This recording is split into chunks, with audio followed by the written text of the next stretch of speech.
Vamos dar seguimento agora ao segundo vídeo. É um vídeo um pouco mais compacto, mas que também vai trabalhar aspectos da dança na época da pré-escrita ou da pré-história. Bom, nessa primeira fase, então, nós temos que identificar alguns elementos conceituais recorrentes no conjunto dos autores que estudam a temática da história da arte, da história da dança, no contexto da pré-história. O primeiro deles é aquele que ressalta que dança é definida a partir de uma articulação entre elementos gestuais, movimento humano e a formação de uma gramática, um conjunto de regras e medidas que formam um sistema. Esse sistema vai estar associado ou a uma dimensão temporal, ou uma concepção de ritmo, ou a uma noção mais fortemente espacial, ou uma noção de expressividade, ou, fundamentalmente, a própria ideia da obediência a certas leis do movimento, como é uma noção presente no trabalho do teórico e artista do modernismo, Alvin Nicolais. Né? Então, aqui vamos ver um pouquinho sobre isso. Né? São marcadores temporais associados a marcadores rítmicos que vão formar um sistema baseado na construção de intervalos, que vão criar uma noção de duração, uma fluência do tempo, e isso então vai identificar a diferença entre a dança e outras formas de organização do movimento humano.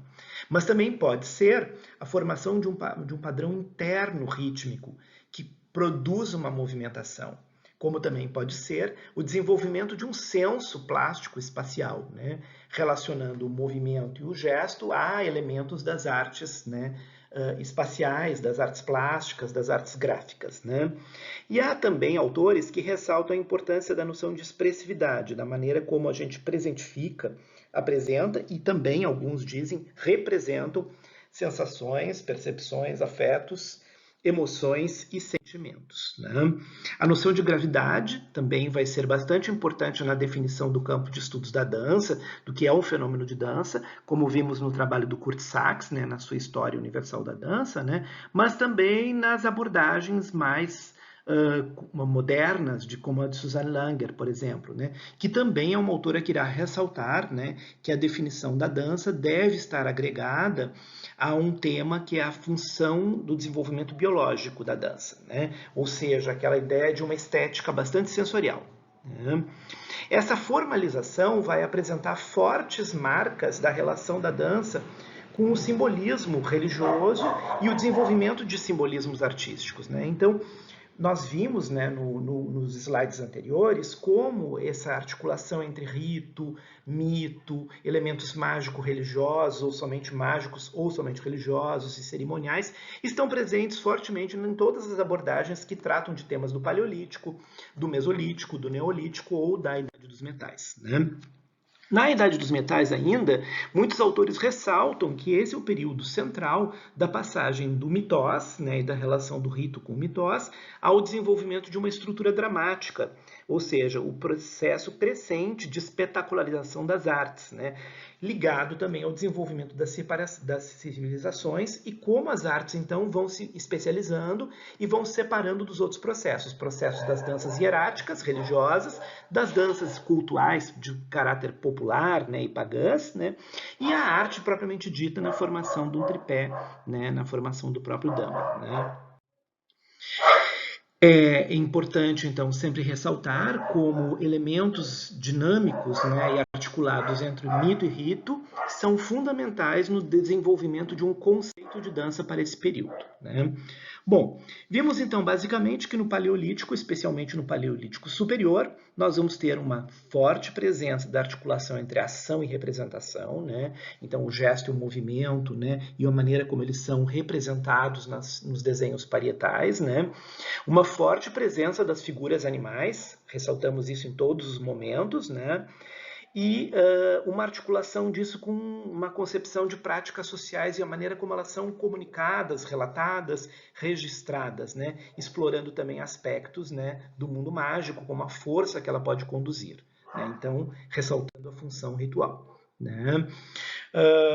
Há também, né, sempre, e isso vai permanecer no mundo antigo, né, uma balança de contrapeso entre elementos que são resultantes de uma experiência do mundo natural com o desenvolvimento de uma experiência simbólica e que vai então criar estéticas, né, naturalistas e estéticas abstratas, né, ou geométricas, né, de outro lado, né.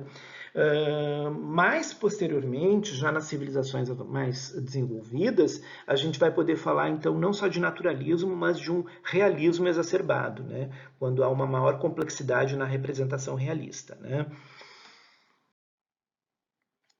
Essas formas vão ganhando uma maneira mais ordenada e mais organizada em termos de culto e vão acompanhando o desenvolvimento das primeiras religiões organizadas, né, integrando a dança, né, no campo das artes sacerdotais. Né.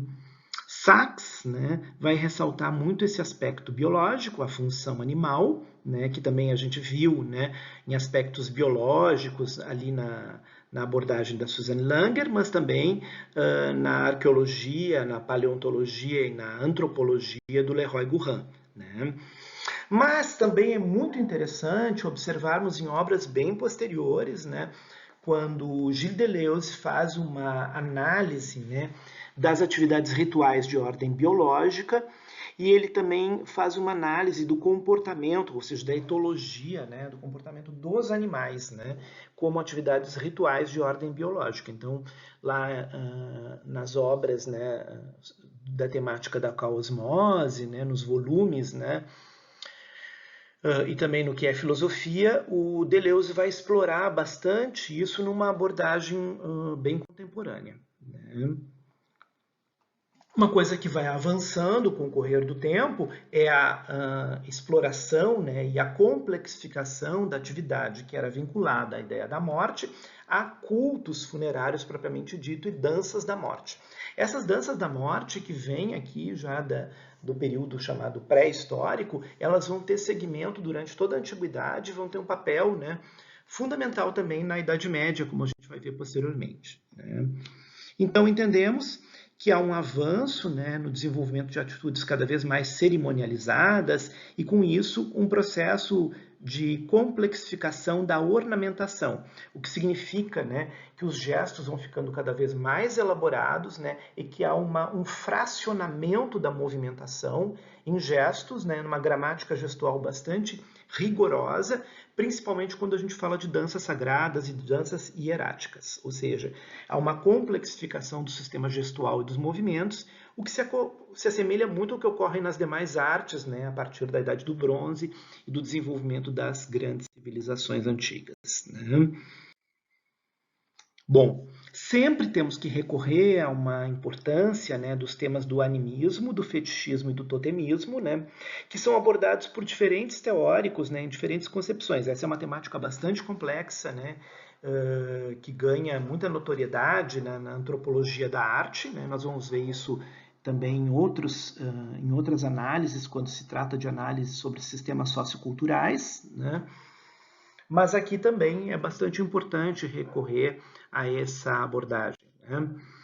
Então, só para dar alguns exemplos, em 69, por exemplo, Émile Benveniste, o linguista, vai falar da importância da gente observar, a partir dos sistemas do mundo antigo, né, da pré-história, né, a formação, né, as origens, a gênese dos sistemas linguísticos, né, entendendo que esses sistemas como a chuva, o relâmpago, os fenômenos da natureza em geral, o voo dos pássaros, né, a paisagem propriamente dita, formam verdadeiros sistemas significantes. Né?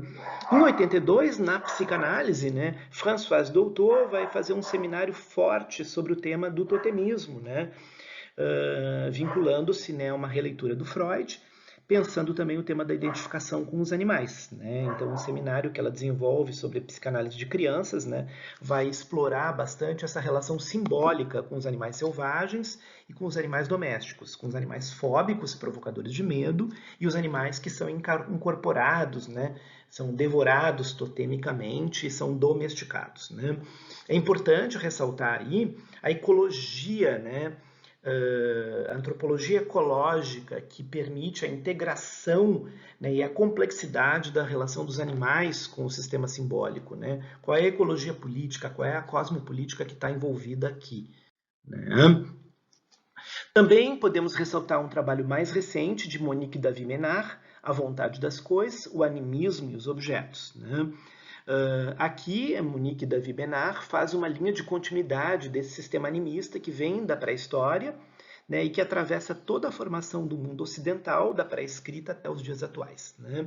Na perspectiva que ela apresenta, teoricamente, essa teórica de língua francesa, o animismo é um tema central na concepção da emancipação da humanidade, né? E é preciso, então, esclarecer, detalhar melhor essa relação dos humanos com os objetos, com o mundo anímico, né, a potência das pedras, né, na formação de uma tecnopolítica do mundo antigo, né, e a potência transformadora do ambiente. Então a gente está falando ali da revolução do Paleolítico e do Neolítico e como isso afeta o desenvolvimento subjetivo da espécie humana, como isso está profundamente vinculado a uma prótese do desenvolvimento da espécie, né? Nesse sentido, ela tem um aspecto extremamente formal, né, mas que vem então se separando, né, crescentemente, perdendo a sua força da autonomia do objeto em função do desenvolvimento, né, a partir do Renascimento, de uma forte marca antropocêntrica, né? E no mundo do capitalismo, o tratamento do objeto como mera e simples mercadoria, como objeto para troca, né? Então, num seminário importante, né, Objetos e Trocas, o animado e o inanimado, né, nos padrões sociais, Monique Davy Menard vai explorar bastante essa temática, né? Um outro elemento, então, que nós não podemos deixar de lembrar e que está presente em todo esse processo, né, que vai formando também as danças sagradas, é a ideia de geometrização, né? Ornamentalismo, cerimonialismo, abstracionismo, geometrização, são várias formas de tratar, né, esse amplo espectro de formalidade, de formação de uma gramática, né, para cada uma das danças, né? Isso também tem uma forte marca de relação com o desenvolvimento do aparelho de simbolização, que está vinculado também, novamente, à ideia dos sistemas anímicos, à questão do totem e à constituição dos objetos fetiche, né?